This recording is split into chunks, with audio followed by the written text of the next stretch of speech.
We visited our brand partner Sean from LFR Sealants at a large new build to see what he gets up to on a daily basis. It's undergoing lots of work, but Sean's here to focus on the 8 different bathrooms that need sealing.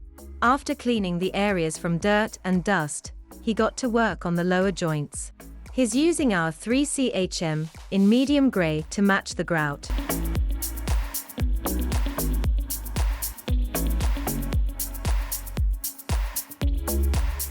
Moving on to the shower section, he seals around the tray and along the top with HM white.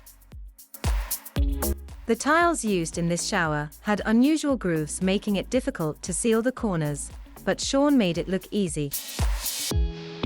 He also used HM white around the sanitary areas to contrast against the grey tiles.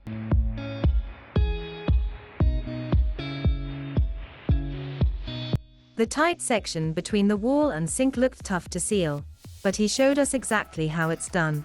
We moved on to a different bathroom, which had different colored tiles and grout. Sean even showed us how he films his footage one-handed. The grout was a lighter grey, so it was the perfect match for our 3CHM Manhattan. We left him to get on with the rest, but it was great to see how a professional mastic man works.